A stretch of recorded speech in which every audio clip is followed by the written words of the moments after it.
Good afternoon.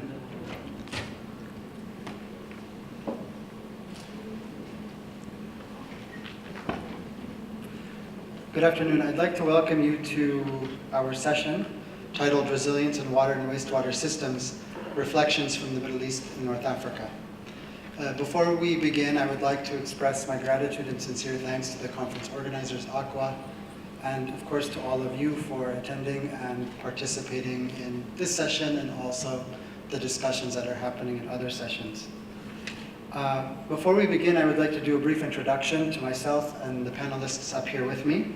My name is Dr. Bassem Mahaini. I'm a senior manager on the Water, Energy, and Sustainable Cities practice at Chemonics International, and I will be today's moderator. To my immediate left, we have Dr. Ahmed Jaber. He's the co-founder and chairman of Chemonics Egypt Consultants and professor of chemical engineering at Cairo University. He brings extensive experience as a consultant in the fields of environment, water, wastewater, and solid waste management. And he serves on various boards and committees throughout the MENA region, including the Scientific Committee for the Holding Company for Water and Wastewater in Egypt. And this biography does not do Dr. Jaber any justice, so I encourage you to look him up online as well. Immediately next to Dr. Jaber, we have John Crippen. He's a senior environmental engineer and project manager with CDM Smith, and is currently a task leader for the expansion of 2 wastewater treatment plants under the USA Jordan Water Infrastructure Project. He has 28 years of experience around the world serving as a designer and design manager of water supply and wastewater facilities and conveyance systems with experience in the Middle East, North Africa, and South and Southeast Asia. And since 2003, he has worked in Palestine, Lebanon, Qatar, and here in Jordan. And last but not least, Scott Short. He's a director at Chemonics International, former chief of party, which is sort of a project director on several USAID projects. He brings 35 years of experience in WASH, water security, capacity building, institutional strengthening, and large-scale infrastructure projects, among others. His geographic experience is from around the world and includes Syria, Lebanon, Palestine, Jordan, and Saudi Arabia. As I noted, in the title, the focus of today's topic is resilience in water and wastewater systems reflections from the MENA region. And everyone knows that the MENA region has many water management challenges that range from extreme water scarcity, growing demand on water, capacity issues in O&M, and financing. And this is notwithstanding the many stresses that the water sectors in countries like Jordan and Lebanon, for example, have faced due to the tragic refugee crises over the last decade and the effects of extreme weather patterns due to climate change, which will likely compound these challenges in the coming years. The panelists will discuss these issues with a particular focus on resilience, which is generally defined as the ability to mitigate, adapt to, and recover from shocks and stresses in a manner that reduces vulnerability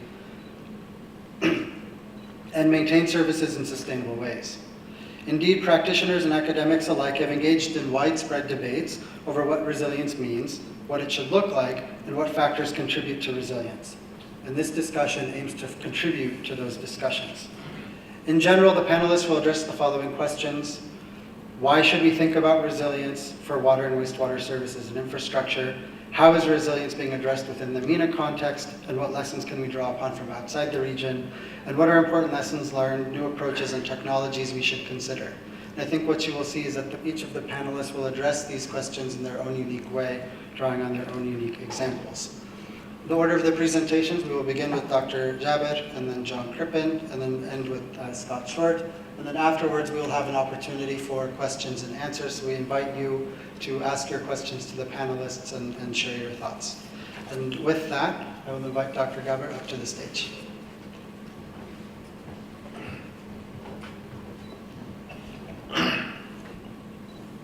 السلام عليكم. الموضوع اللي هتكلم فيه النهارده انا تاني مرة اتكلم فيه. المرة الأولى كانت في القاهرة، والمرة التانية هنا في الأردن، واعتقد انا زي واحد هيشيل شنطته ويلف على جميع البلدان العربية ليرسل نفس الرسالة، لأنها رسالة جديرة بأن نعيها. وهو هتكلم في موضوع لا نتحدث عنه في البلدان العربية، لا ندرسه في جامعاتنا، ولا نأخذه بعين الاعتبار في مؤسساتنا المسؤولة عن التخطيط. وهو ان اكتشفنا ان احنا بنصمم نظم المية والصرف الصحي بناء على معادلات وعلى ابروتشز، على توجهات تم اختراعها في القرن ال19، واحنا وغيرنا ماشيين في نفس السكة. قاعدين نصمم شبكات ومحطات معالجة، ولو في البلدان اللي فيها امطار غزيرة زي الاسكندرية نتخانق اذا كنا نعمل شبكة واحدة ولا شبكتين. فالموضوع اللي هتكلم فيه اسمه كده Water Sensitive Urban Design. ده تقدر تعتبره ترند جديد، زي انتوا كل شوية تسمعوا، كل ما تروحوا من قاعة لقاعة تسمعوا حد يتكلم يقول ريزيلينس. النغمة بتاع السنة دي هي ريزيلينس، مش عارفين السنة الجاية هتبقى النغمة ايه، لكن جميل ان نغير النغمات على الاقل يعني. الهدف هو ان خلال ال15 سنة اللي فاتوا ظهرت نوبات، صرعات، توجهات في الجامعات والمراكز البحثية بتنادي إلى إعادة النظر في المخططين والمصممين. ظهرت في أمريكا تحت مسمى اسمه least أو low impact development، بسموه الليد. ظهرت في أوروبا تحت مسمى sustainable drainage system، وظهرت في استراليا ومنها غزت بلاد عديدة واسمها water sensitive urban design. فلو قريت في الليترتشر او سمعت حد بيقول ده او ده او ده، هي حاجة واحدة، هي حاجة منطلقاتها ما يلي: ان الاصل في الاشياء ان مكان المدينة، مكان القاهرة الجديدة ولا شيخ زايد كان صحراء، ولا مكان اسكندرية حتى في يوم من الايام لم يكن هناك مدينة. فالنظام اللي خلقه ربنا ان المطر بينزل يتغلغل داخل التربة اللي بنسميه انفلتريشن. لو في غطاء نباتي بيحصل فيه نتح اللي بنسميه ايفابو ترانسبيريشن، واللي لا يتنتح ولا يتشرب في الارض يجري على الارض اللي بنسميه ران اوف، صح؟ فده المنظر الاولاني. لو تبص كده تلاقي ادى نزلة مطرة، جزء حصل evapotranspiration وجزء حصل infiltration والباقي run off. أول ما نعمل المدينة زي مدينة العالمين الجديدة، احنا هنمنع، بنتدخل، فاللعبة بتتغير. ليه؟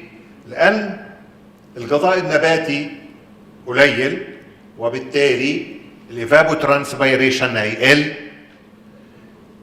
عازلين الأرض عن طريق رصف ومباني، وبالتالي فالمية مش هيحصل لها انفلتريشن بالكامل، وبالتالي لما ده يقل وده يقل يبقى لازم الران اوف يجرى. ولما الران اوف يجرى زي اللي جرى من سنتين في القاهرة الجديدة ولا اسكندرية، والدنيا غرقت لأن ما كناش عاملين أزف، كما لو كنا مش واخدين بالنا إن لما نحصل إن احنا نعمل رصف وعزل ان الرن اوف هيزيد. ده النقطة. ده المنظر لو خدناها واحدة واحدة هنلاقي ان في الاولاني في النظام الطبيعي العادي ادي التقسيمات ما بين الايفابوترانسبيريشن الى اخره. تزود شوية لو بنيت زي في قرية، تزود شوية لغاية ما في الاخر خالص تلاقي معظم المية اللي نازلة من السماء تتحول الى ران اوف وتغرق الدنيا. امام هذا بيحصل كذا حاجه. الران اوف ده وهو ماشي بينظف الوساخه اللي احنا قاعدين نخزنها بقى لنا سنه، صح؟ فبالتالي الران اوف ده الستورم ووتر ده لما بياخد ينزل على الشوارع وينطلق على الشبكه او ينطلق على النهر المجاور، هو خد كل الزبالة اللي موجودة، فده بيحصل فيه تلوث. الحاجة التانية ان المية دي كنا ما وقفناهاش وما استفدناش منها، فده هدر للموارد. الحاجة التالتة ان انا منعت منعا جبريا ان الجراوند ووتر ريشارج تحت المدينة يتغذى، فكما لو كان انا خلقت مصايب وانا بستعبط وعمل نفسي مش واخد بالي، رغم المفروض ان فكل الحدوته اللي هقولها هو واحد بقى عمل نفسه واخد باله ان يعمل ايه لو حصل الكلام ده. ده القرن التاسع عشر لما قلنا ان هيبقى عندنا لا اما كومباين سيورج زي القاهره او سيبريت سيورج زي اسكندريه زمان. والاسئله الاساسيه لما في الاربن ديفلوبمنت عشان نصممها واحنا واخدين الكلام اللي بحكي لكم عنه في الاعتبار ده كمهندسين، هي عبقريه؟ ما المساله اتشرحت ان انت عندك مدينه محدده المعالم جغرافيا هينزل عليها كميه ممكن في ظل تغير المناخ كميه هائله من الميه في زمن قصير، والدكتور عبد القوي خليفه نورنا وازاي ان احنا نتصرف. هذا الايشو هو كده. والحاجه الثانيه ان ازاي نعمل مينيمايزيشن او ماكسمايزيشن للبنفيت ان تغير المناخ هيؤدي الى كميات زياده من الميه. حاجه من اتنين، لا تتحول الى مصيبه، لا اما انك تحولها من مصيبه الى فرصه وتلم لك شويه ميه تخزنهم او تستفيد بيهم. والقضيه الثانيه اللي كلنا ده في فلاد هيجرى مش عارفين فين وامتى، بس لازم هيجرى في مكان ما، وان هناك من الوسائل ان نقلل من مخاطر هذا الفلاد. في محل هذا بحكي لكم ان للناس اللي ممكن يدخل يشوف ايه اللي جرى هيلاقي 3 حاجات. هيلاقي الجماعه بتوع الاوروبيين بيتكلموا عن السستينبل urban drainage system وطلعوا مانيوالز ومواصفات واكواد كلها اسمها كده sustainable urban drainage system. basically هي محاولة الفئات المهتمة في اوروبا لدرء هذه المخاطر عن طريق نظم هندسية تدرس وتتعمل دورات تدريبية للبلانرز، والاساس فيها ان عايز يقعد الناس مع بعضها. ان اللي بياخد الاربن بلانر اللي بياخد تصميم مدينه ويجيب ناس بتوع ميه وصرف صحي من التقليديين وناس بتاع طاقه وناس بتوع طرق وبيحل المساله، هو ده المفروض الناس تقعد مع بعضها. الاربن بلانرز يقعدوا مع الناس بتوع الري والهيدروليكا، يقعدوا مع الناس بتوع الميه والصرف الصحي، يقعدوا مع الناس بتوع التلوث، يقعدوا مع الناس بتوع الطاقه. فهي دعوه ان الناس تقعد مع بعضها. وفي التالي عشان كده يقول لك ايه، ده مجال من المجالات متعدده التخصصات، ما هيش لعبه الراجل المتخصص في التصميم العمراني ولا بتاع تخصص الناس بتوع الصرف الصحي ولا غيره. فهو a multidisciplinary system by default. الناس في امريكا نفس الكلام تقريبا بس اسمه حاجه تانية. فعشان كده بقول اللو امباكت ديفلوبمنت لو دخلت عنه قريت الليترشر الامريكاني هتلاقي هي نفسها اللي بيتكلموا عنه الاوروبيين، بس الجماعه الامريكان كانوا واضحين شديد الوضوح. قال لك اسمع، قدامي المشكله دي انا قدامي منهجين، لا اما منهج الانفلتريشن بيست، يعني ان انا احاول بكل الطرق اخلي الميه اللي نازله على المدينه تتغلغل في التربه، بس وهي في محل تغلغلها بستفيد منها بشكل ما، او ان انا ريتنشن بيست. فتلاقي المانيوال الامريكاني مقسوم بارت 1 وبارت 2. هتدخل الميه ازاي جوه السب سويل جوه الاكوفر، او ان انت ازاي هتعمل لها ريتنشن لاغراض معينه.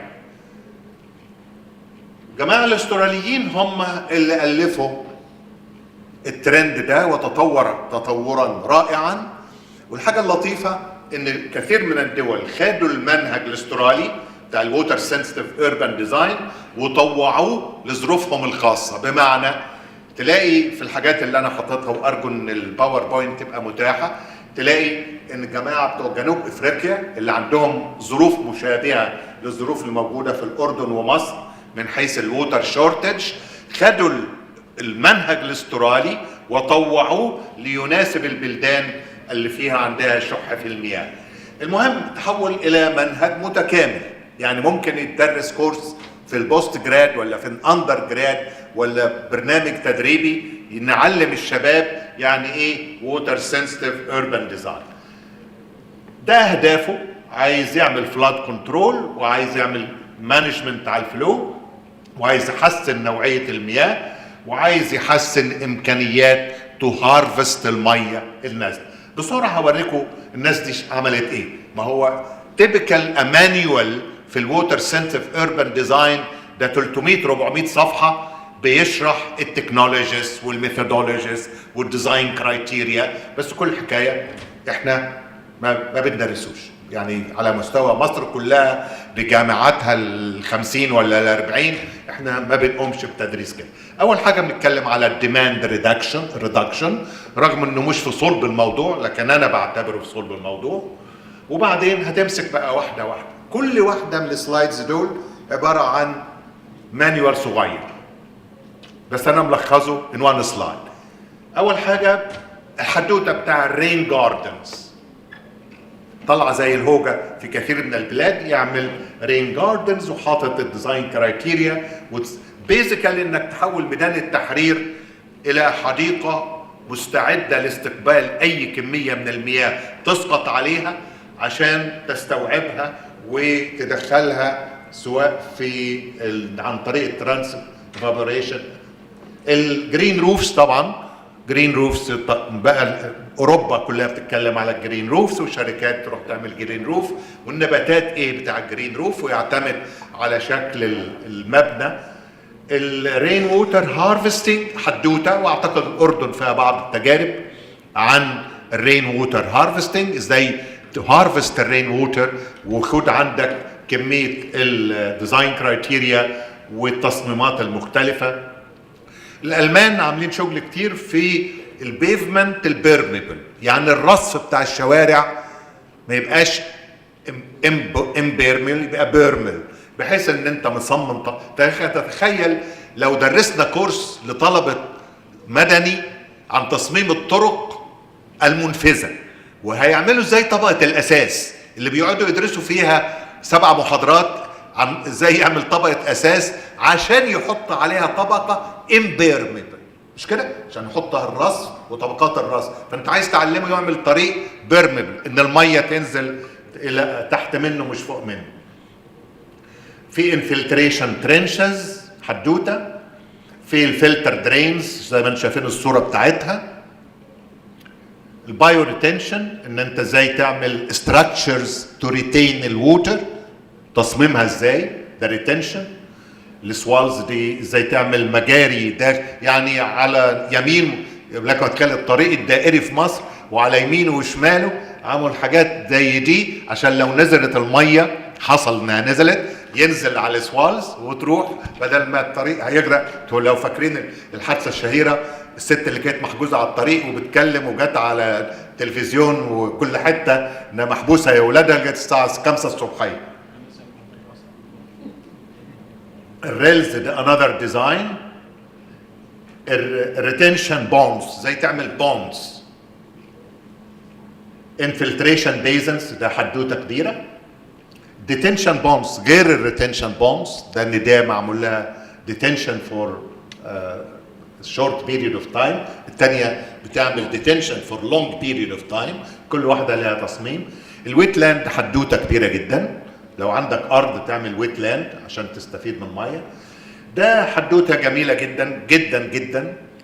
حاضر، اللي هي ان انت تاخد ولد من الجماعه العصابه المصريه، انك تخيل ان انت عندك خط مجاري طالع من القاهره الجديده ورايح لمحطه معالجه المجاري اللي بعد على بعد 50 كيلو، فان انت وهو قبل ما يروح تاخد منه ولد وتاخد منه زي 100 متر مكعب في اليوم، تعالجهم معالجه ثلاثيه وتغذي بيهم احتياجات الجامعه الامريكيه في القاهره الجديده، بدل ما تفسحهم 40 كيلو وبعدين تعالجهم وتفسحهم تاني 40 كيلو عشان تروي الجامعه الامريكيه.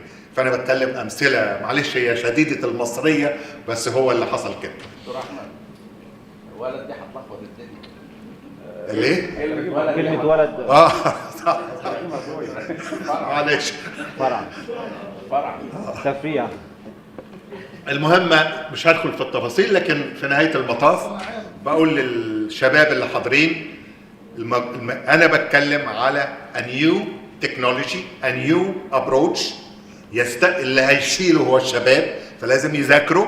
فهم بيذاكروا بقول ادى النوعيات الثراء the rich knowledge الموجوده available وببلاش ومتاحه. manuals for design, case studies worldwide موجوده في كل الحاجات اللي انا قلتها. وانا بفكر الشباب المصريين ان لما غرقت اسكندريه سنه 2015 شايفين التاكسي بتاع اسكندريه كان عايم اهو زي الجندول يعني. اهي السلايد اللي قبله ده هو المفروض ان الباوربوينت كلها تبقى متاحه لحضراتكم، لكن الليترشر متاحه. اللي عايزها يبعت لي على الايميل، هبعت له كل اللي حيلتي. رفعت عبد الوهاب عنده كل حاجه بيستولي عليها اول باول، فاللي يروح القبضه ياخدها منه ويوزعها. لكن طبعا الصور المأساويه دي ده كان في القاهره الجديده زي ما شايفين. ده جراج كان غرق والدنيا، وده كان في راس غارب. الخلاصه بقول بيزيكالي انا بقول للشباب ان هناك نو هاو جديده تستدعي ان احنا نذاكرها ونفهمها ونعمل لها ادابتيشن، يعني نطوعها ونطورها ونستخدمها في بلادنا العربيه. وشكرا جزيلا.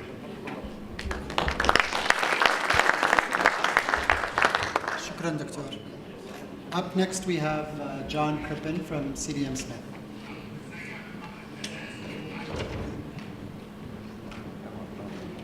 Good afternoon. It's a pleasure to be here, and I'm excited to have the opportunity to work on USAID Jordan Water Infrastructure Project.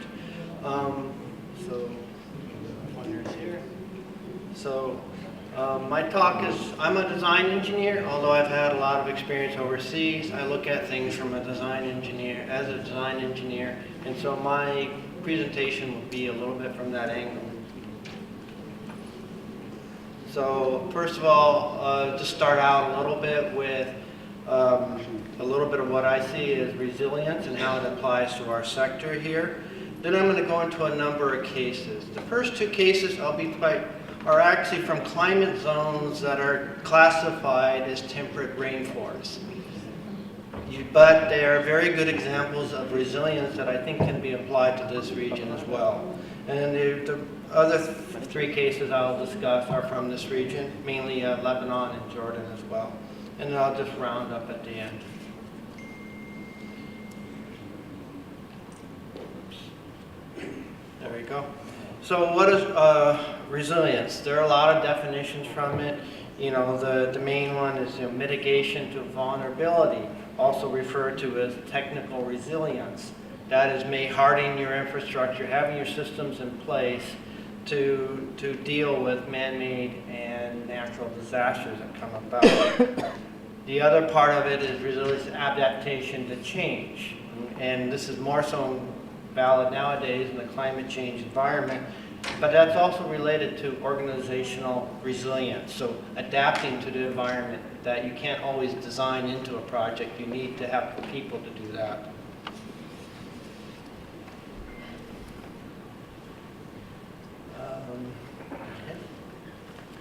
Okay, so the first case I'm going to talk about, it happened to come from Vancouver, Canada.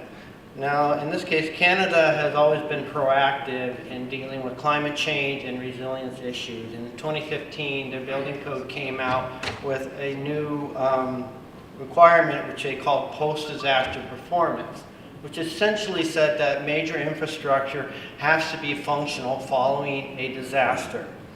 Now, I'm going to tell about how this impacted quite a large outfall design for a wastewater treatment plant near Vancouver, Canada.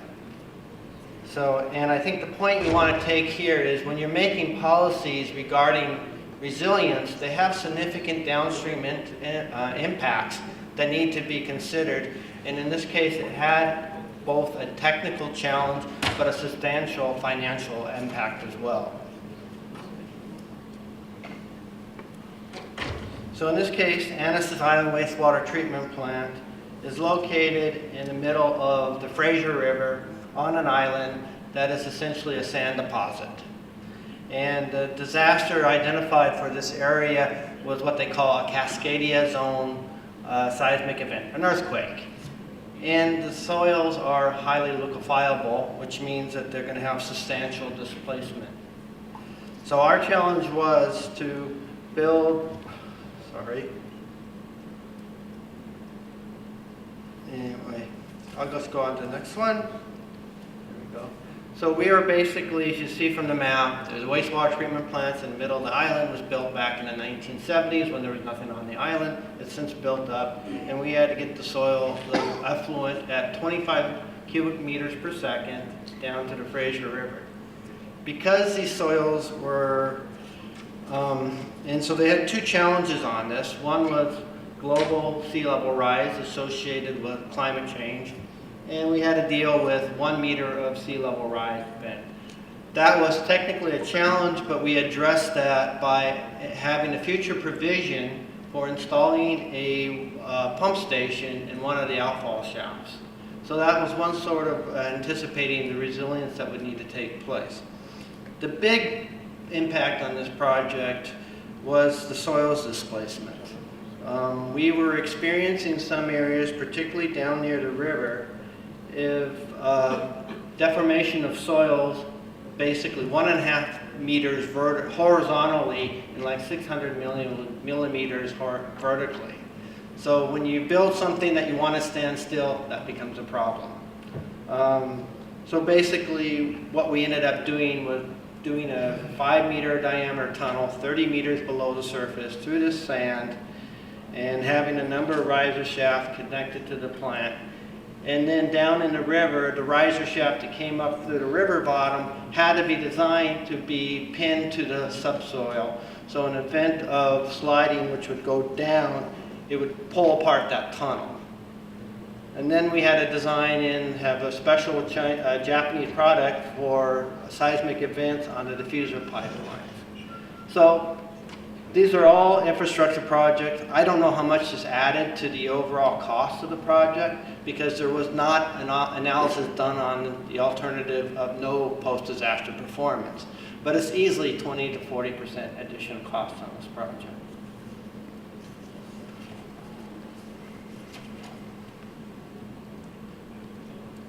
The next one I'd like to bring up comes from the city of Seattle, and which is just about 200 kilometers south of Vancouver, Canada, again on the Pacific Ocean, Pacific Northwest. Interesting about the city of Seattle, and tying Dr. Gauber's presentation, we actually use rain gardens here, not for groundwater recharge, but to treat the rainwater before it flows into the waterways where it's been poisoning fish.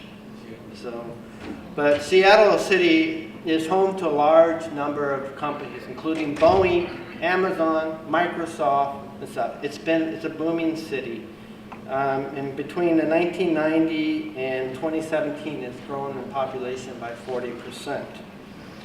The city of Seattle has its own supply of water from reservoirs in the Cascade Mountains to the east or to the right side of your page here. And they provide about 418,000 cubic meters per day on average of water. Now, 49% of that water is sold directly as retail to to residents of Seattle. The other 51% go as wholesale to water companies in areas around Seattle. The greater Seattle area is in excess of 4 million people.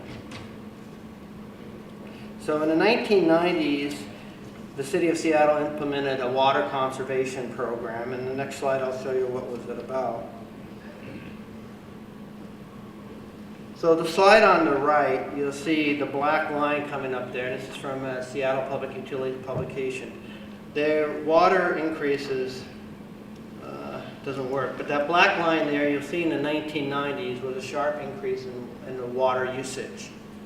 And they were worried about, basically wasting water, but this were going to a trend where they'd have to find new resources. So they implemented a water conservation program. Now this water conservation program, you can see that after it started going, the black line really drops. Down to 2012, you see a 20% drop. In this same period, the population of Seattle boomed. It's been the fastest growing large U.S. city for most of the last decade. And there's a 40% increase in residents. So I think this shows you that how effective this water conservation program can be. Also what this shows too is that they're doing the projections. Now instead of having to find new resources, which are extremely expensive, new water resources, they've now kind of put that off a good till well beyond 2045 and probably up to 2060 before they have to worry about getting new water resources, and yet we're still having substantial population growth. So where did these water savings come from? Well, there are several, the big one is public awareness. There was a large number of public awareness campaigns to change people's habits, to get them more accustomed to understanding when water is being wasted. Simple things like turning off your tap while you're brushing your teeth. These all led to water savings schemes.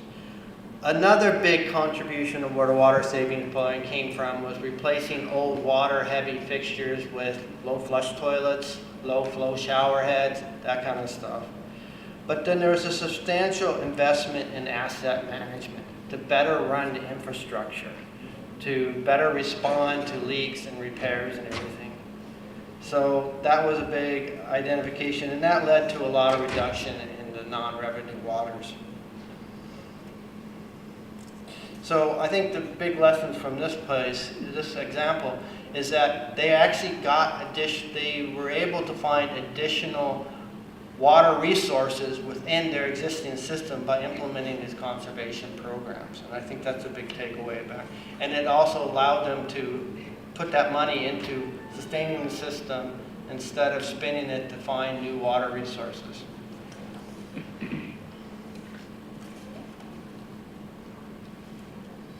So now we're getting back into this region here, and this is kind of what I'm looking at as resilience, and I'm calling it change management, but it also has to do with robustness and detectability of your utilities. To give you an idea of what's going on here, and what I've seen as an interesting trend in the time I've been here in Jordan, is that concentration of wastewater, as we most know, is fairly light in North America as well as in Europe, and we're talking about 150 to 300 milligrams per liter of BOD and stuff. So in the U.S., it's mostly closer to 200. When I worked in Lebanon back in 10 years, 15 years ago, it was around in the Bekaa Valley around 400 milligrams per liter that we're using on the USAID program that we were doing there. Now, what we're finding here in Jordan, though, is 800 to 1,200 milligrams of BOD is standard. That's the influent. And it's actually increasing. And I see that in what does it do to your utility as the water becomes more scarce, which I think is a common denominator here, water scarcity. And what does that do to your wastewater treatment facilities? Wastewater treatment facilities, really their capacity is defined by load, which is flow times concentration. So you can have a very low flow, you can be below your design limits, but you could be overextended on your capacity of your treatment plant simply because your BOD is high. So you need to start looking at that and predicting that. So we're actually looking at this, but example up in the north in Ramtha, water flow has actually been decreasing to the treatment plant the last few years. It's starting to climb up again, which was surprising because of the number of Syrian refugees in the area. But actually, the loads are very high. They're up around 1,000 BOD in that area. But because the flow has come down, fortunately, they're still within their operating capacity.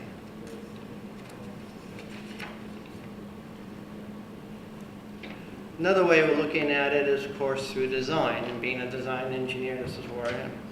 So again, we want to design in robustness and adaptability to it, and you know, and the physical strength of it.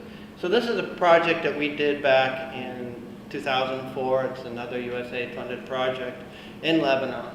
And the idea is, electricity was very expensive, still is very expensive in Lebanon. How do you keep down the electrical usage here? And so we looked at it in several ways.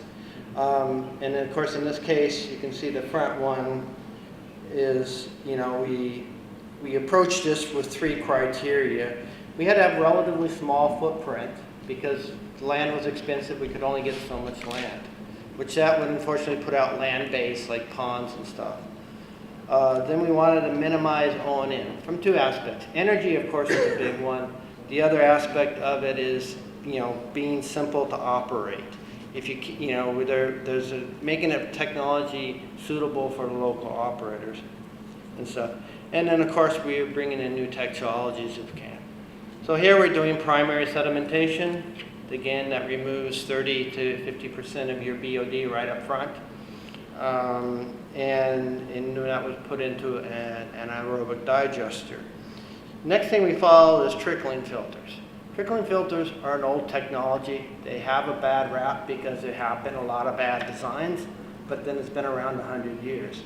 To overcome some of those obstacles, we put in a new plastic media, cross-link media, which is very effective at the air oxygen transfer to the wastewater, as well as high flow rates and stuff.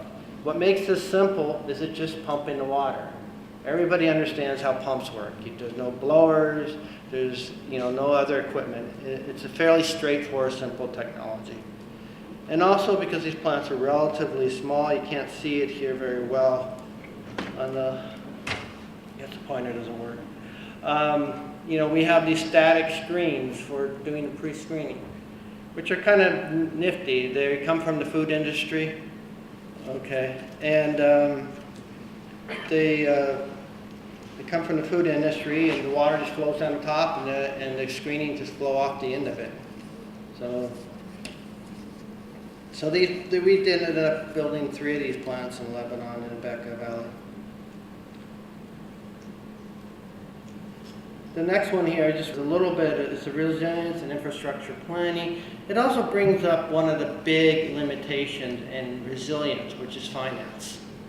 Now, these systems here were planned to be naturally these sewer lines along the low point, the flow lines, to get it downstream.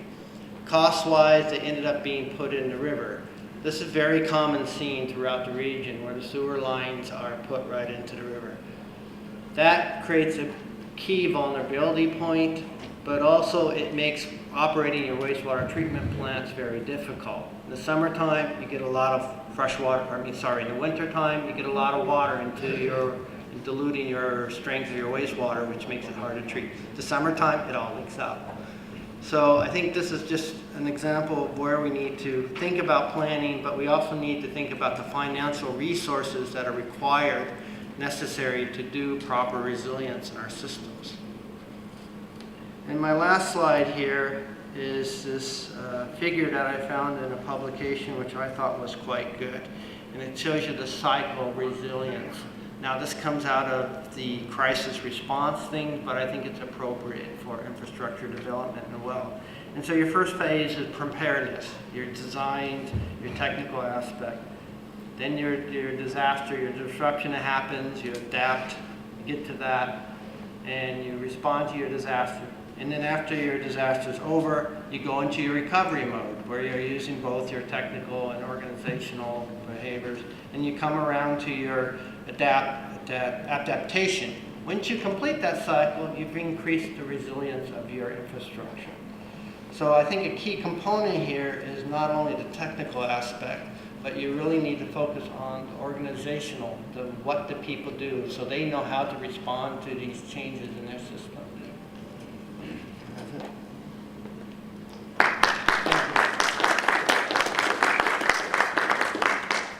Thank you, John. Up next, we have Scott Short from Chemonics International. All right, this is a lunchtime presentation, which tells me everybody's sleepy, so I'm going to speak loud sometimes just to make sure you're awake.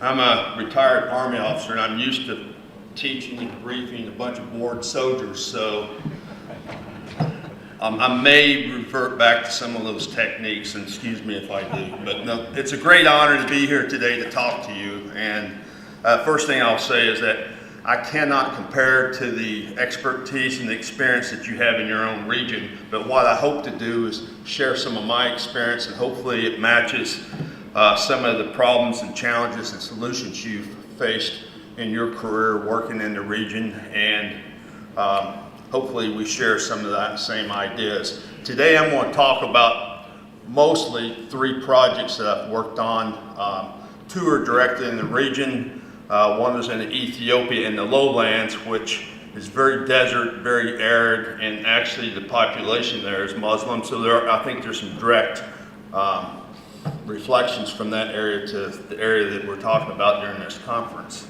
I'm from Chemonics International. I'm based in Washington, D.C. A lot of my work has been in the Middle East, as was mentioned earlier.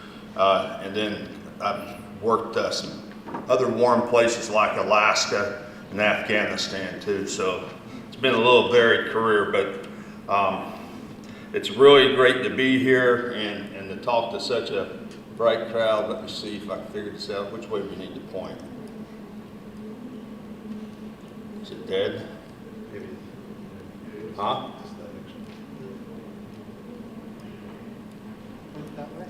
I am pointing it that way. Right? Down.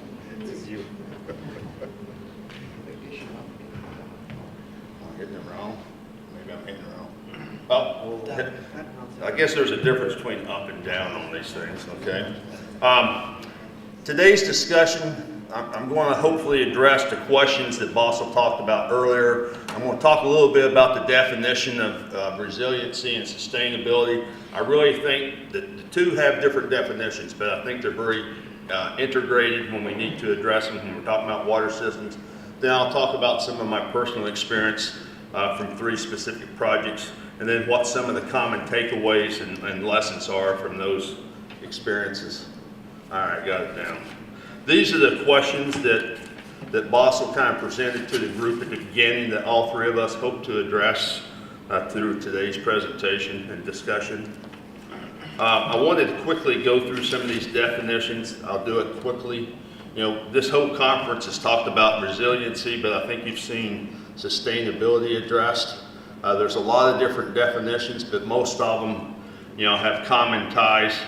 You know, resiliency, we're talking about the ability of something to bounce back to its original condition. And then when we're talking about climate resiliency, you can see the bottom definitions. But resilient systems have to be able to bounce back and be operational after some type of major impact. And typically resilient systems have to be sustainable. And that's going to be a big part of my discussions. Here's a little bit more of a refined definition talking about infrastructure resilience. Starting to be a little bit more specific about the business we're in and utility resilience. And I think when you look down at the bottom definition, you can kind of see things that contribute to resilience. You know, resilient activities, you got to be innovative, you got to be willing to experiment. We take lessons learned, we try new technologies to continue to improve how we make our systems resilient to, particularly in climate change.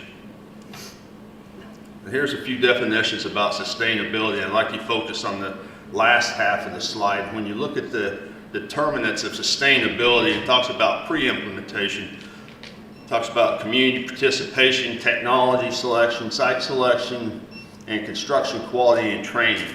And then when you talk about post-implementation, it talks about the need of continuing technical support, community satisfaction, cost recovery, training, and motivation to sustain the water projects. And you see that there's 2 common words there, training. I think we'd all agree that to have water projects, water systems that are sustainable, we have to have a tremendous amount of capacity building so that those people that are using the system, operating the system, maintaining the system, have the skill sets they need to operate and maintain and to manage those systems. The 3 projects I'm going to talk about today were all USAID funded. The first one I'm going to talk about was what was called the Infrastructure Needs Program in West Bank, funded by USAID. That project has been ongoing till now, but it's under the 3rd generation, so it's called IMP3. And then the Lebanon WISE project, which was a water infrastructure and support enhancement project. And then the project I just came off of in October, which is still currently running, is the Ethiopia Lowlands Wash project. 2 of the projects were by other implementers, MWH, and then the second one was Comonix, and the third by AECOM, and I work for all 3 of those organizations. Kind of the flow of my discussion is going to be talking about the lessons learned from those projects, interlinking with sustainability and resiliency issues, and then talking about the recommendations from those lessons learned. So the Infrastructure Needs Program, as I said, it's still going on today. The time period I worked on it was in 2009-10. A big infrastructure project. It wasn't exclusively water, but it included some very large water components, water systems. It also had roads and schools included in it.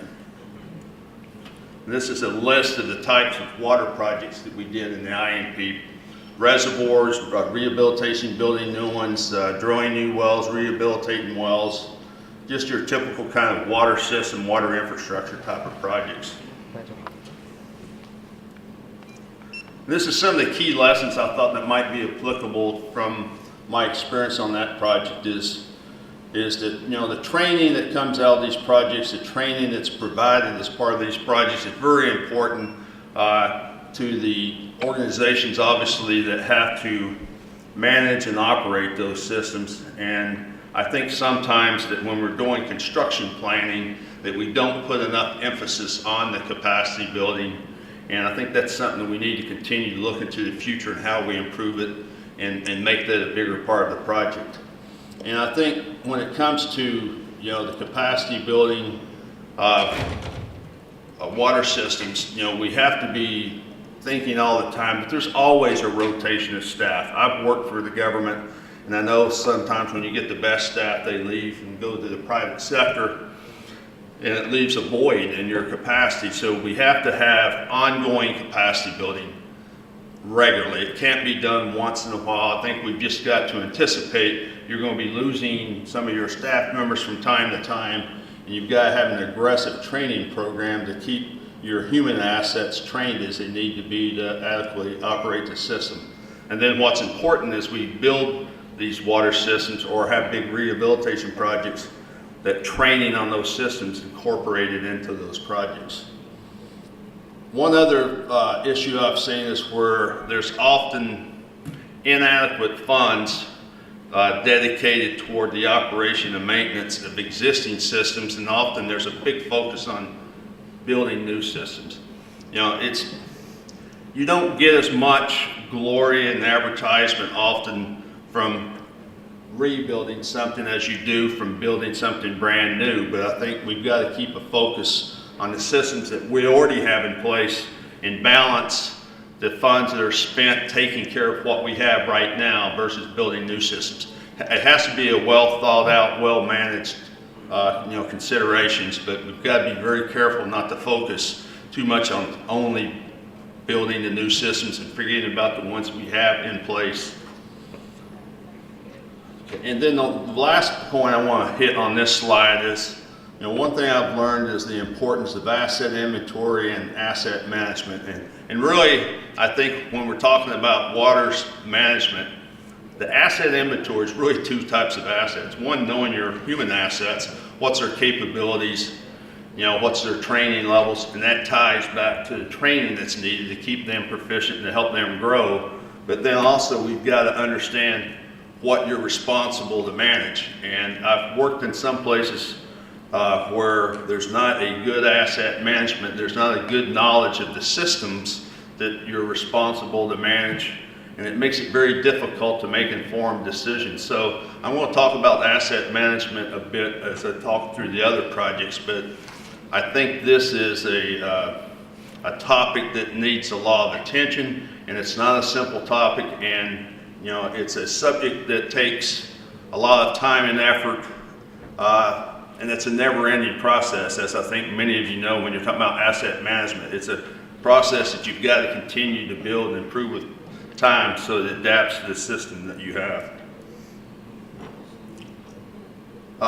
This project, the Lebanon Wise project, I worked on this back in 2015.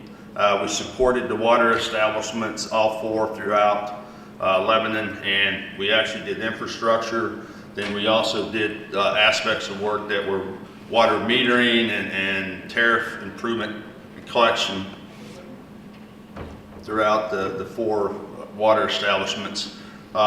Here's some of the other specifics type of work that we did.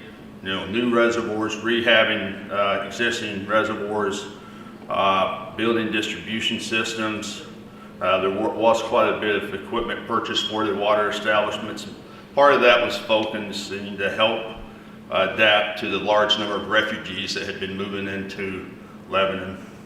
Then capacity building for the water establishments and their staff. And this was some of my reflections looking back at the lessons learned from this project. I think that, you know, any time that you're doing metering, trying to improve the tariff collection, the amount of effort that you have to work with the public to gain their buy-in on those changes are super important and can't be underestimated.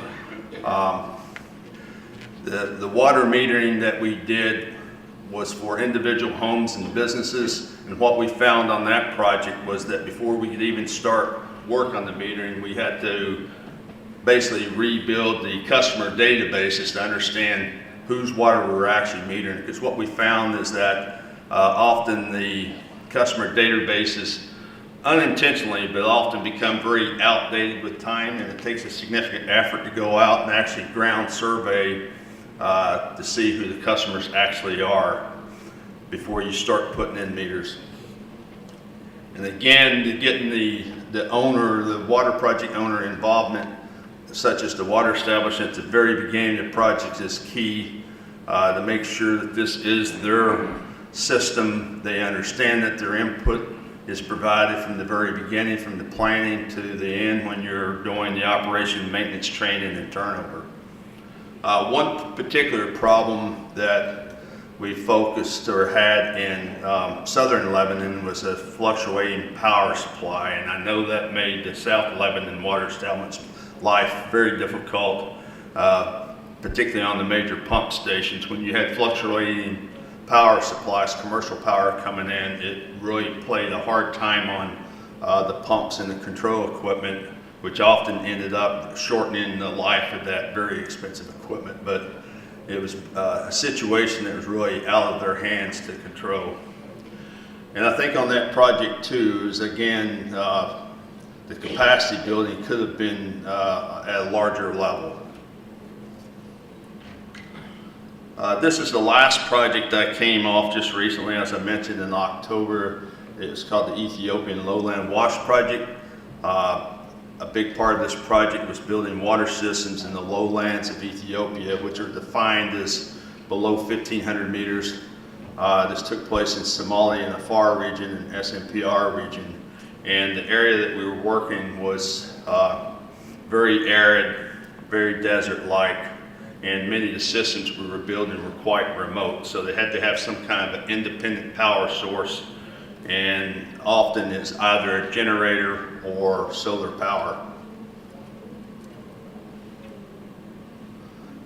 This is some of the activities we did, building new water systems, repairing existing ones. We had a significant amount of effort focused on solar power systems, but also on the capacity building to include developing manuals that could be used by the different governmental water entities for their staff to use in design, implementation, operation, and maintenance and troubleshooting. A lot of effort was also spent on capacity training for the regional and water district staff.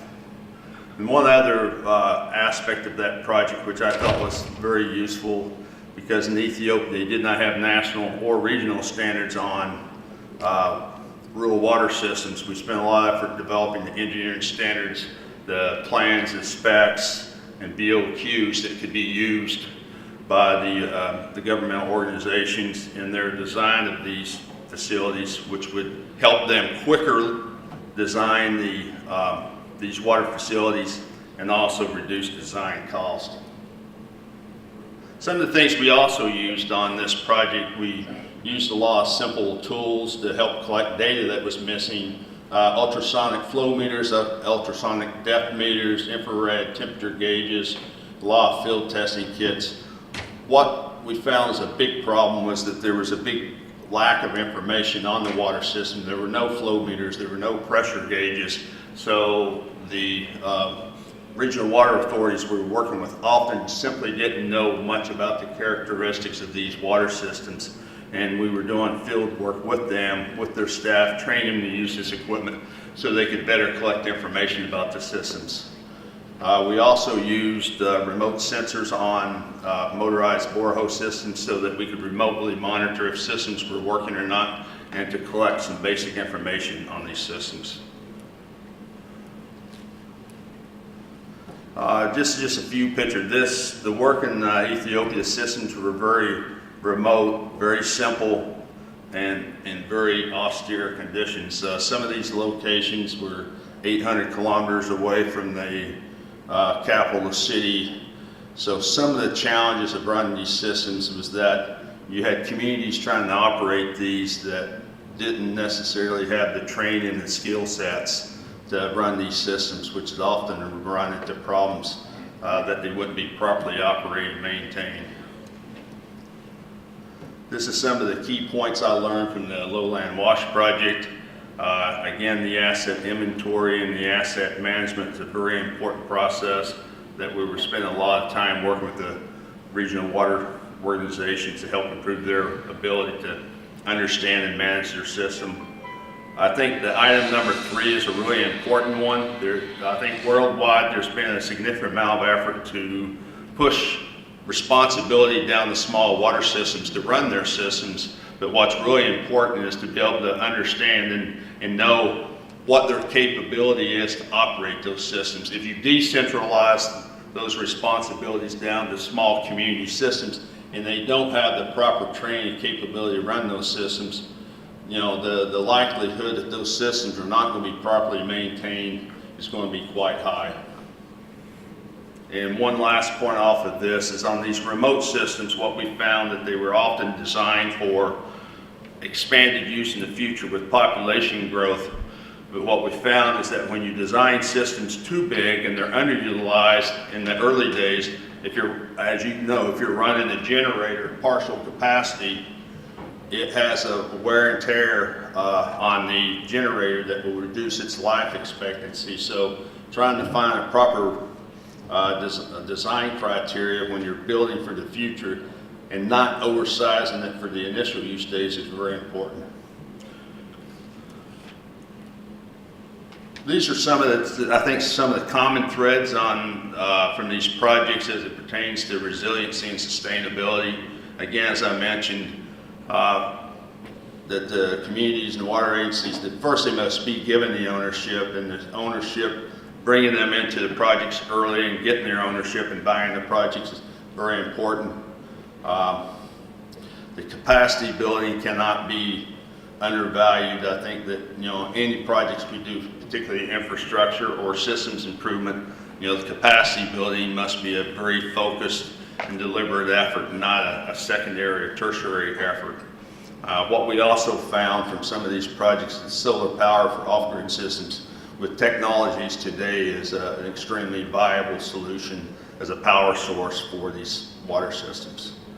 You can read the other points since I'm running out of time. And these are just a few others. The common resiliency and sustainability issues. I think the bottom line of all of this is, I think we would agree that for any water system to be resilient, they've got to be sustained, they've got to be maintained. And we've talked about some of the things that need to be considered to make sure that they are sustained over time. And just quickly, I just want to mention, as you know, and I think everyone's a member of ACWU, and I think they have a great training program. USAID supported them a few years back. They've got some great training programs that, if you haven't used them for your teams, your staff, some excellent training programs to help address capacity building and management issues. And then there may be other subjects, such as the ones I've listed here, that focus on other types of operation and maintenance aspects that you may find local experts or international experts to help you. But I think these are all topics that can greatly contribute to the systems being properly maintained and operated. So thank you very much for your attention. Thank you for not sleeping.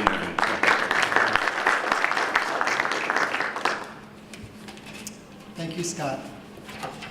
I want to thank Dr. Gaber, John, and Scott for what I thought were very insightful and very interesting and very complimentary presentations on the topic of resilience in water and wastewater systems. One thing that really stood out for me in their presentations is that resilience in general, and for water and wastewater in particular, really requires interdisciplinary approaches and multiple perspectives to create comprehensive, integrated planning frameworks that will account for capacity, infrastructure conditions, design and capacity, technology, stakeholder needs, financing, and behavior change. I think we saw this in the context of the multiple facets of water-sensitive urban design, as noted by Dr. Gaber, and the O&M skills and capacity building needs noted by Scott. I think we can also see that there are plenty of opportunities to embrace lessons learned and solutions tested elsewhere in the world and to adapt or tailor them into local solutions here in the MENA region, as exemplified by John's presentation. Well, I know my summary does not do their presentations justice in terms of capturing the many points and lessons that we should consider. I'd like to jump in with the first question, and then we can open it up to the audience. So this is, for the three of you. Looking forward in the next 10 to 20 years, how can we or should we prioritize and facilitate increased engagement with resilience in the MENA region's water and wastewater sectors?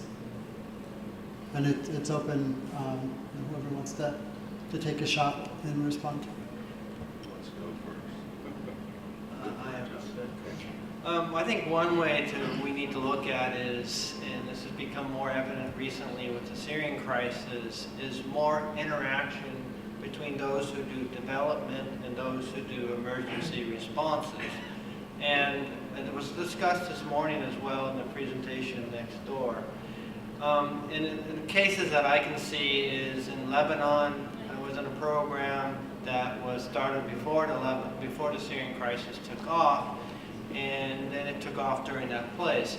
And there was a pump station that we're looking at, or we evaluated actually later, and there was a spare pump. And so one of the donor agencies with good intentions to get more water just put in another pump. Well, the problem is this pump was not compatible to work with the other pumps, so effectively they actually decreased the capability of that pump station. Nevertheless, there were workarounds and they made it work, but I think that's one example.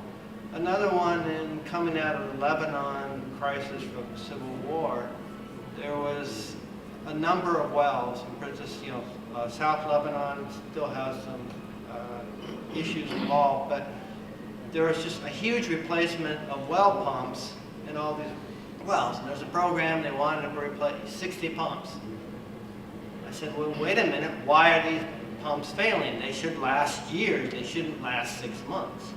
Everybody's blaming it on the power, but it turned out like what's happening inside the wells. So we had to do an investigation program, find out what was going on inside the wells, and make adjustments to either the pumping capacity, clean out the well. There's all those type of opportunities that we need to think more about in cross-coordination. Thank you.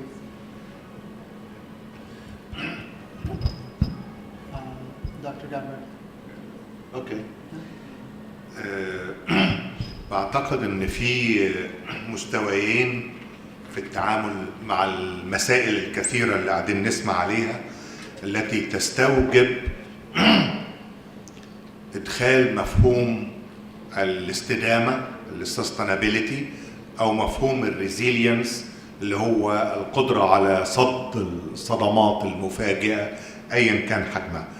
المستوى الاول هو ان واحنا بنصمم برامج الصيانة او تدريب الكفاءات ان احنا قاعدين نعيد ونزيد على اهمية ان يبقى عندنا خطة، عندنا برامج، عندنا تدريب الى اخر القصة اللي اعتقد ان هي احنا هلكناها بحثا. وهتلاقوا ان معظم البرامج الموجودة عندنا على الاقل في مصر كلها متصورة او منطلقة من نقطة انه قد حدث ما حدث. محطة معالجة الصرف الصحي هي اوكسيديشن ديتش، حد ما عبقري ملهم اختارها ان هي تكون اوكسيديشن ديتش، وانها تكون في المكان ده، وحد عبقري اخر وملهم اخر اختار ان يحطها في المكان ده وتيك ات فروم ذير. حاول بقى ان احنا نحسن ادائها ونمنعها الى اخره. ولكن المشكله في رايي ان الملهمان اللي ألهمها في الماضي باختيار التكنولوجي واختيار مكانها واختيار الكباسيتي بتاعها لم يكونوا ملهمين على الإطلاق، وإن هم وقعوا في فخ التقليد الأعمى وبذل أدنى حد من الجهد في التخطيط، اللي هي مأساتنا في العالم العربي. إن احنا قليل من التخطيط وكثير من الجهد في التنفيذ، وبالتالي لما يجرى واحنا في مراحل التنفيذ والتشغيل والصيانة فنحن نجني ثمار ضآلة الجهد الذي بذل في التخطيط. وده المنطلقاتي لما انا بقول ان الناس بتتكلم حاليا على water sensitive urban design، يعني واحنا لسه بصدد ان هنعمل مدينة جديدة زي العلمين الجديدة او المنصورة الجديدة، ولسه هي على الورق، مفيش خط ان حد رشيد لوجه الله يقول دعونا هذه المرة نخطط هذه المدينة آخذين في الاعتبار معايير الريزيلينس and sustainability. فأنا دعوتي هي في المراحل المبكرة وما زال المشروع ورقة واحدة. والأمثلة اللي سمعناها وفي مئات الأمثلة الأخرى إن احنا بعد ما المشروع اتنفذ واشتغل بقى له 5 سنين ونكتشف إن هو محتاج بقى نغير الايريتورز ونحسن الترانسفورمر افيشنسي عشان نزود الكفاءة ونقعد نلزق في العملية، بينما الفرصة الذهبية لإنشاء مشروع sustainable and resilient قد ضاعت إلى الأبد. بس. Thank you. I just quickly kind of support what John was talking about, is the linking of emergency response or humanitarian relief with development work. I saw the same thing in Ethiopia, where a lot of times the emergency responders came in to put equipment in, whether it's generators or pumps, weren't properly designed, and the life expectancy was probably 1/10 of what it should have been because it wasn't matched to the specific site conditions needed. And that's a terrible waste of resources. I know the intent was good to get water to people as fast as possible because there were people dying of starvation and thirst and animals were dying, but it's a tremendous waste of resources when that equipment only lasts a fraction of its life expectancy because it wasn't properly sized for the sites. Okay, thank you to the three of you. I would like to open it up. If anybody has any questions from the audience, I mean, we would love any comments, questions for all three or one of the three. So I'll give you the opportunity to open the floor. Please. Mike, please. Mike. مايكروفون. It's coming now.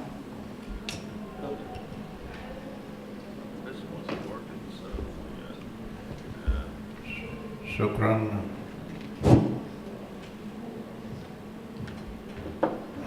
I would like to thank the speakers about their very valuable presentations. And I have two questions for Dr. Ahmed Gabir. I think Dr. Ahmed we عندنا خبرة كويسة في لما أشركنا الشركات، لما أشركنا المهندسين اللي في شركات الماء اللي هم بيعملوا تشغيل وصيانة، لما أشركناهم في عملية التخطيط والتصميم كان لهم input جيد جدا في تصميم المحطة نفسها، بياخد في اعتباراته احتياجاته اللي هو بيحتاجها بعد كده في عملية التشغيل والصيانة. غير لما كنا بنعتمد على مكاتب استشارية بيصمموا هم قاعدين في المكاتب، معظم المهندسين اللي عندهم ما مروش بخبرة تشغيل وصيانة، فكان بنلاقي أخطاء كتير جدا في تنفيذ هذا تصميم المحطات. لكن الحقيقة التجربة بتاعت الشركة القابضة لما أشركت المهندسين اللي في الشركات في فترات التخطيط والتصميم شفنا نتائج أفضل. الحاجة التانية برضو إن بالنسبة للبرزنتيشن بتاع حضرتك اتعرضت لنا حاجات حلوة جدا عن موضوع الفلاد وإزاي الناس بتتعامل مع مياه الأمطار. بس أنا برجع تاني ببص إن إحنا في لما بنيجي نطبق الكلام ده في مصر، هو طبعا أنظمة جيدة، بس طبعا معظمها عشان ننفذه بيبقى مكلف، محتاج بادجت، واحنا في الديسيجن ميكرز بيبقى قدامه بريوريتيز، اولويات. فهل مثلا انا في دوله فيها 50% ما فيهوش صرف صحي، وفي عندي مدينتين ثلاثه بيجي لهم مطر مره او مرتين في السنه، انا كديسيجن ميكر او كراجل صاحب قرار هدي اولويه لان انا اعمل مشروعات صرف صحي الاول، ولا اعمل طرق للتخلص من المطر؟ يعني بالذات لو انا الاقي قدامي طرق بسيطه او تكلفتها قليله ممكن ساعتها افكر. لكن لما ابص لا انا عشان اعمل مشروع للتخلص من المياه او اعمل درينج للمياه الامطار دي، هيبقى مشروع مكلف جدا بالذات في المدن اللي هي اوريدي اكزيستنج. لكن ممكن جدا احنا لو خدنا ده في الاعتبار في المدن الجديده يمكن ما يكلفناش زي ما هيكلفنا دلوقتي لانشاء شبكه صرف مطر مثلا في مدينه زي القاهره والاسكندريه. ده يعني ما كومنتس برضه يا ريت لو حضرتك تعلق عليها برضه يكون شاكر. السلام عليكم يا دكتور. مصطفى شيمر رشيد من القاهره. وسعادتك البرزنتيشن بتاع سعادتك الحقيقه مفيد جدا وفتح عيوننا الى مواقع كويسه ممكن نستفيد منها. لكن حضرتك كان في بس تعليق صغير اللي حصل في القاره الجديده ده، يعني من وجهه نظري المتواضعه ان احنا لم نحترم الطبيعه. فبدل موضوع ان احنا نعمل اسفلت منفذ للميه وخلافه، ليه بنبني على مخارات السيول اصلا؟ اللي حصل في شارع التسعين لما ده مخر سيل، 90 ده اصلا مخر سيل، لما اتبنوا عليه وعملوا عليه عمارات وفيلات وخلافه خلاص بقى مصد للميه وتكونت الميه في الشارع وعملت مصايب طبعا. فهو احترام الطبيعه في الديزاين ده مطلوب جدا. ده رايي المتواضع كمهندس برضه عملت ديزاين لمحطات صرف والحمد لله. فريت سيادتك تشمل الجزء ده في محاضراتك، احترام الطبيعه لانه مهم جدا في تصميم مدن جديده. شكرا يا فندم. أعلق الأول على السؤالين دول قبل ما أنسى. وطبعا ممكن اتفضل. يعني هو فكرة الدكتور عبد القوي خليفة اللي احنا كلنا بنقر بأهميتها، فكرة أنا إشراك المستخدم في عملية التصميم. أنا دايما اقول ان بعد ما حد يعمل الديزاين، لو هو عايز الديزاين ده يكون قابل للتنفيذ، في رأيي ان هو يجيب اتنين، يجيب واحد مقاول من اللي نفذ مشروعات زي كده ويقول له يا عم انا صممت واللوحه اهي، قول لي بعيون مقاول التصميم ده في عدى عليه حاجه ولا لا. بعدين يجيب واحد مشغلات بتاع صيانه يقول له يا حاج اهدى شغل اهو اتفضل وقول لي لو عملت الشغل ده ممكن يعمل لك. وده حقيقي عمرها ما خيبت يا دكتور عبد القوي. اللي يحترم نفسه وهو بيدعي انه مكتب استشاري بيصمم، يجيب مقاولاتي ومشغلاتي يقول لهم اذا فات منهم، واذا كان هم بقى ناس واعيين، تاكد ان هيدعوا له بقى اللي بينفذوا، بدل ما احنا شفنا ناس عملوا تصميمات هائله وبعدين وقت التنفيذ نلاقي ان هي نوصل لمشاكل ملهاش حل. ده الموضوع الاولاني. الموضوع الثاني موضوع تكلفه النظم اللي بيشير ليه الدكتور عبد القوي. قطعا ان تعديل اي حاجه في مدينه اسكندريه ولا في القاهره ولا نروح بولاق الدكرور ولا امبابه ونقول تعالى نعمل جرين روفس طب استحاله. ولكن فده ممكن ان احنا نقعد نتناقش من هنا ليومين ايه اللي نقدر نعمله في ظل الكونسترينتس. ولكن اللي لا اعتقد ياخد مننا وحضرتك ربع ساعه ان احنا نناقش ايه اللي ممكن يتعمل في مدينه لسه في البدايه، زي العاصمه الاداريه الجديده ولا العالمين الجديده ولا منصوره الجديده. طب ما احنا ده موضوع وده موضوع. عشان كده اعتقد ان احنا متفقين ان هناك مدخلين، مدخل للتعامل مع اسكندريه ومدخل للتعامل مع المنصوره الجديده. في الموضوع بتاع ان حد يبقى عارف ان شارع ال90 مخر سيل وبجبروت، ده الكلمه المهذبه اللي هستخدمها، ويجي ان هو ما ياخدش ده في الاعتبار، دي يعني لا يندرج تحت الا حد لم يستوعب الدروس، واحنا شفناها بعينينا في اماكن عديده، ويفرض على الطبيعه حل الطبيعه بتسخر منه. لما تغرق العربيات اللي ماشيه في الشارع التسعيني، ده سخريه من الديزاينر اللي جروا ان يعمل التخطيط من غير ما يحترمه.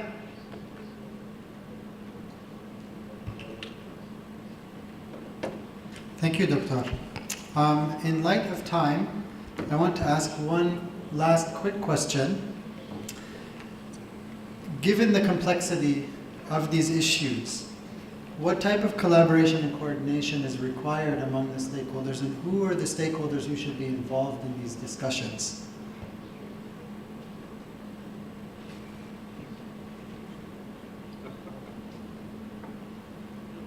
Go ahead, Scott. I mean, I think for every project, obviously, there's a lot of variety of stakeholders, but who's the owner of the system? I mean, if we're talking about water system or processes, either a private or the governmental entity is probably going to be the key entity. But then also, you know, I know in the development world that many of us work in, there are a lot of other projects. I work on USAID projects predominantly, but there's different projects. Now you've got JICA, you've got a variety of funders there that often have related projects, and I think it takes a lot of effort, but it's invaluable to try to bring together those entities that have common interests on projects, because often what happens, they operate in isolation rather than collaborating and getting a multiplying effect from their collaboration, lessons learned, sharing, standardization. Sometimes when they're working independently of each other, I think there's some really valuable opportunities lost so that they don't get a collective, more synergistic impact from what they're doing. So obviously working with the owners of the systems, the governmental entities, but also bringing in those other organizations besides what you're working on specifically to share both goals and lessons learned so you can benefit.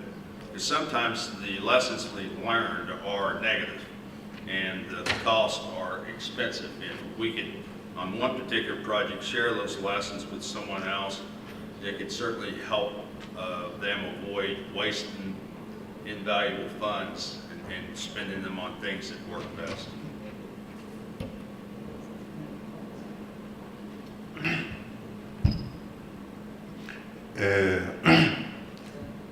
في الحالات اللي احنا اتناقشنا فيها عن ترندز جديدة، تكنولوجيات حديثة، يعني اعتقد ان قبل كده في دوائرنا المصرية سبق ان احنا اتناقشنا عن بعض التكنولوجيات اللي اكتشفنا انها موجودة في مكان اخر من العالم وانها متقدمة. واضرب مثال موضوع الكودايجيشن اوف سلادج مع الاورجانيك فراكشن MSW مع ايه، يعني ويكون مفهوم لدينا ان ده تكنولوجي الفجوه ما بين معرفتنا المحليه سواء في مصر ولا الاردن ولا اي بلد عربي وبين ما حدث في العالم سواء في جنوب افريقيا ولا الهند ولا النمسا، انها فجوه ملموسه. اول حاجه ان لازم ان احنا نعترف ان في هذا المجال بعينه، ده لا يعني مجالات اخرى، ان احنا تخلفنا، فاتنا القطر. الناس اشتغلت بجنون في الموضوع بتاع الووتر سنسيتيف ايربان ديزاين بحسها بقلنا ب 15 سنه. خلاص؟ واحد تو ادمت، ما نتلمطش يس ان احنا جهله في الموضوع ده. خلاص؟ نمبر 2 admitting ان هناك معرفة ما قد تكون على فكرة مش في مجال الووتر والليس ووتر، قد يكون في الزراعة في الانرجي وهذا. نمبر 2 انا في رأيي ان متخذ القرار لازم ياخد immediate action to grab it. شباب زي الورد نقاوة يسافروا يعينوا يشوفوا دفعات ورا دفعات ان احنا نحتك بمنابع المعرفة ونتعلم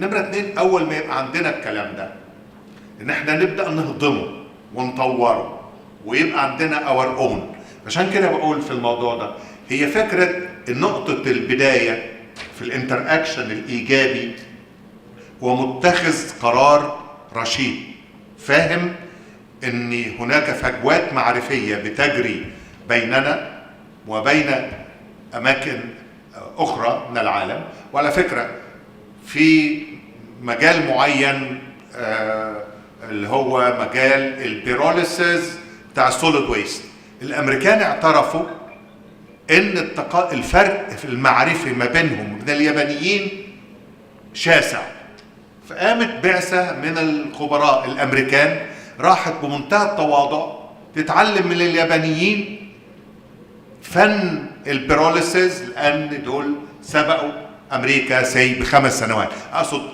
الاهم حاجه والاعتراف ثم الرغبه الحقيقيه في التعاون ما بين الستيك هولدرز المحليين والعالميين، لان المعرفه لم يعد لها وطن، اللي عايز يتعلم هيتعلم من اي مكان.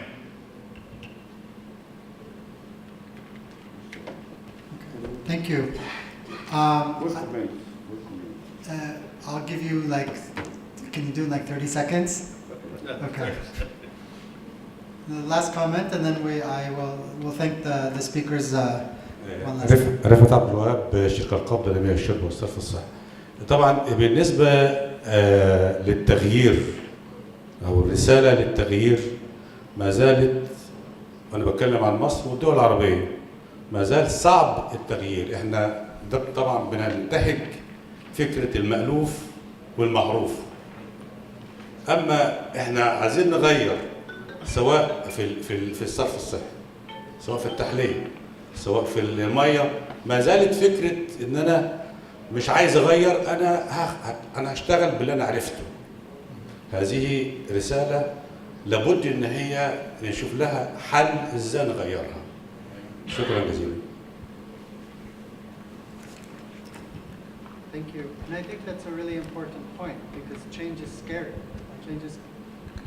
Sorry, I think that's a really important point because change is scary, and I think it's not common just to the Middle East. I mean, we see it in the United States.